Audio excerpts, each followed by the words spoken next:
Assalamualaikum warahmatullahi wabarakatuh. Perkenalkan, nama saya Yolanda Ramadhani dari kelas IKM 4 dengan NIM 0801242112. Di sini saya akan mempresentasikan tentang hakikat bahasa. Pada hakikatnya, bahasa adalah bunyi ujur atau lisan. Hal ini dapat dijelaskan dengan menggunakan fakta secara sejarah bahwa orang atau kelompok orang atau masyarakat sejak dahulu kala telah dapat melakukan komunikasi dengan menggunakan bahasa yang telah disepakati bersama secara lisan. Bahasa tulis baru datang kemudian setelah muncul para ahli linguis yang menciptakan lambang-lambang tulis yang juga didasari atas kesepakatan bersama, kesepakatan masing-masing kelompok atau lingkungan masyarakat pengguna bahasa tersebut. Selanjutnya, fungsi bahasa. Fungsi bahasa terdiri dari 6. Yang pertama, bahasa berfungsi untuk memperoleh kebutuhan fisik. Artinya, ketika fisik kita memerlukan sesuatu, misalnya lapar, kita akan mengujar, "Saya mau makan." Dan yang kedua, bahasa berfungsi untuk mengontrol atau mengendalikan orang lain. Misal, ketika sedang mendidik anak akan keluar ujaran, "Ayo dicuci dulu, baru makan." Dan yang ketiga, bahasa berfungsi untuk berhubungan atau bergaul dengan orang lain. Dalam hal ini, bahasa digunakan sebagai fungsi sosial, dapat berupa kata-kata sapaan, "Selamat pagi, apa kabar?" dan sebagainya. Yang keempat, bahasa berfungsi untuk mengungkapkan diri. Di sini seseorang dapat memperkenalkan diri atau memberikan identitas diri dengan ujaran-ujaran. "Nama saya Yola, saya tinggal di Jalan Jambiang, saya bekerja," dan seterusnya. Dan yang kelima, bahasa berfungsi untuk mengungkapkan dunia di sekitarnya atau mengutarakan pengalaman.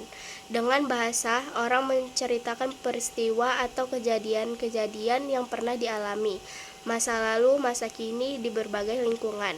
Yang keenam, bahasa berfungsi untuk mencipta. Orang dapat memanfaatkan bahasa untuk mencipta, dapat berupa ide-ide kreatif atau berupa karya sastra atau cerita, puisi, dan drama. Selanjutnya, sifat-sifat bahasa. Sifat-sifat bahasa terdiri dari 7. Yang pertama, bahasa itu indah. Pada hakikatnya, bahasa itu adalah bunyi. Jika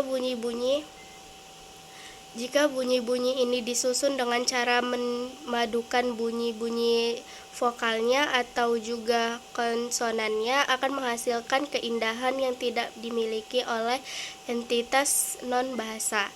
Yang kedua, bahasa itu manusiawi. Bahasa sebagai aktivitas otak bermakna bahwa ujaran seseorang diproses dalam otaknya. Dengan demikian terdapat kaitan antara otak manusia dan bahasa. Hal ini tidak pernah terjadi pada binatang. Dan yang ketiga, bahasa itu produktif. Kata produktif bermakna menghasilkan atau memberi hasil.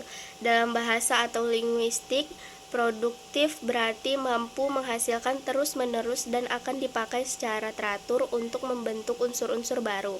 Yang keempat, bahasa itu dinamis. Sejalan dengan sifat manusiawi pada bahasa, sifat dinamis pada bahasa mengikut sifat manusia yang selalu potensi berubah. Akibatnya tidak jarang unsur-unsur suatu bahasa mengalami perubahan. Yang kelima, bahasa itu variatif.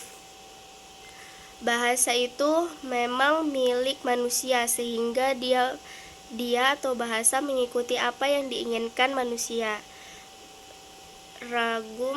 Ragam bahasa dapat diklasifikasi berdasarkan beberapa aspek, yaitu wawancana, sarjana, dan kebukuan. Sebagai sebuah wacana, bahasa dibedakan menjadi raguan, teknis, dan ragam populer. Yang keenam, bahasa itu konvensional. Konvensi bermakna sepakat atau kesepakatan. Bahasa dibentuk berdasarkan kesepakatan komunitas penggunanya. Contoh realitas fenomena vokal U adalah U jika berdistribusi pada silabu terbuka tanpa berkonsonan penutup pada suatu kata akhir kata. Dan yang terakhir, bahasa itu arbiter. Arbiter bermakna sewenang-wenang atau sesuka-suka sehingga tidak dapat dijelaskan berdasarkan pertimbangan logika atau nalar. Dengan sifat arbiter itu tidak ada kaitan antara bunyi dengan benda-benda yang dihasilkan atau antara lambang bunyi dengan yang dilambangkan. Selanjutnya, unsur-unsur bahasa. Unsur-unsur dasar bahasa. Fonem adalah unsur terkecil dari bunyi ucapan yang biasa digunakan untuk membedakan arti dari suatu kata. Morfem adalah unsur terkecil dari pembentukan kata dan disesuaikan dengan aturan bahasa. Sintaksis adalah penggabungan kata menjadi kalimat berdasarkan aturan sistematis yang berlaku pada bahasa tertentu. Semantik mempelajari arti dari makna dari sesuatu bahasa yang dibentuk dalam suatu kalimat. Diskurs adalah pengkaji bahasa pada tahap percakapan, paragraf, bab, cerita, atau literatur.